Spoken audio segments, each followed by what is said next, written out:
Matisse Medium number 20, water-based patina. What is it? Why would you use it? And how do you use it?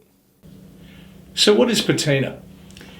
Patina is just, well, patina itself is the sort of time-worn colour or finish that an object ends up with via collecting dirt or the verdigris on copper or metals where they've oxidised. And so we talk about patina, or it's that finish and that colour. When we're trying to replicate that finish, we talk about antiquing or giving something a patina.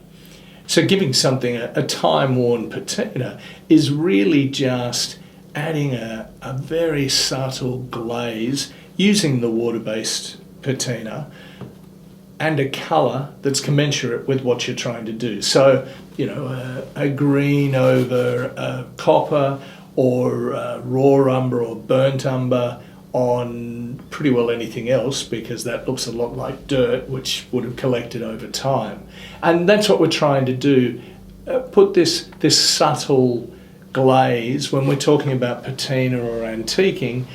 But the water-based patina medium is also used just basically for glazing as well. So in a nutshell, what the water-based patina does is slows the drying time of the paints right down, allowing you to move them out, use them as a glaze or a stain. But once they dry water fast, so you can't take them off, as you'd expect the paint to do. So no matter how little of the paint you use, versus, for instance, if you use water and you just reduce the paint right out, you might get that nice glaze. But the problem is you're reducing the binder part of the paint as well, the glue part, and so you might find the paints not being as stable if you go to varnish over the top or you wipe them down with a damp cloth or something like that. So I'm going to show a couple of examples of how you might like to use the patina and just how it works. So it's the first thing you'll notice, it's really thin. It's nearly as thin as water. It's milky, but it will dry completely clear. Now I'm just going to sort of move it around with the brush, and you'll see that it's really quite thin. So what we're going to use it for is to glaze over this metallic, looks like copper.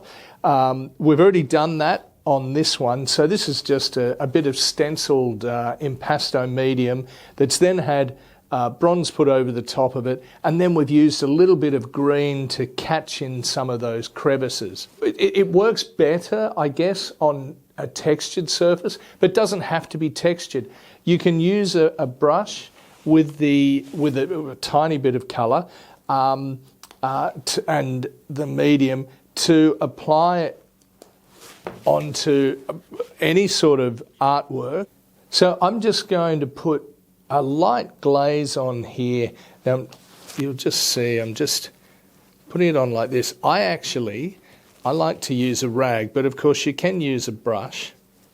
The reason I like a rag, something like this, sort of lint-free cloth, t-shirt material will be fine, is because you can move the colour around. And keep in mind we're just glazing, so we only want to leave a really small amount of colour on there.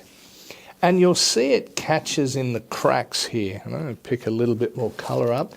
And I've got plenty of time to move the colour around. If I don't like it, obviously while it's still wet, I can actually put a bit more of that on and all but remove it. Now, this paint's only, the copper's only just been dry for a couple of hours, so I can see there it's a little bit wet and the colour's caught in there. But that can add to it as well.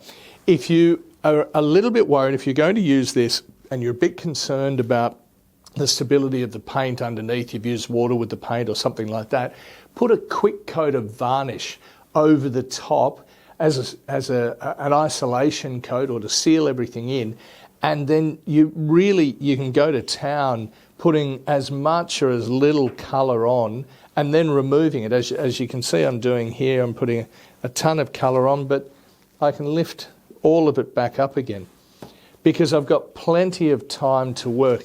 And as you can see, I can all but take it off now. Now, taking the patina to the absolute nth degree,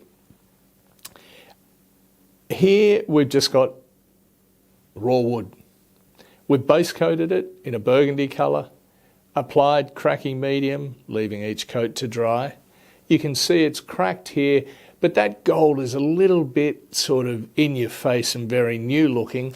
So then we have antiqued it, just as we've done here, or put that patina over it.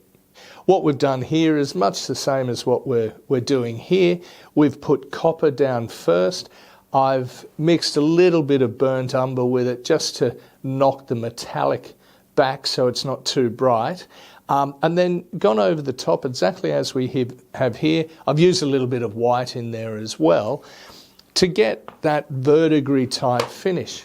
Of course, in this piece, we've got something that's more like verdigris on brass. So we've just taken gold, once again a little bit of burnt umber in the gold as the undercoat, leave that to dry, and then using the same colours, white and phthalo green, you might want to add some other greens if you've got them, and let them blend on the cloth, which will give you that nice difference that you'll see here with the lighter and the darker greens as well, which is more like the verdigris finish that you'd expect. Oh, now, I should have mentioned this before. It would be a good idea to put gloves on, and I had them here and forgot, and now I've got green all over my hands. It's not a bad idea to use them because some of the colours, especially the blues and some of the browns, will tend to get into the finer pores in your skin and stain the skin. It won't hurt you, but you just have some discoloured hands for a day or so until it washes out. Now, how long is this going to take to dry? Well, it's a bit like how long is a piece of string. But if your acrylics are normally touch dry, especially if they're fairly thin, in 15 or 20 minutes, you will get an hour to 2 hours out of this. Fractionally thicker, you may get several hours. This plate, left like this, where it's a couple of millimetres thick, will probably be 24 hours before it's completely dry. But it does depend on the humidity and the temperature where you are. So that's water-based patina or glazing medium, antiquing medium. Why not go out and try some?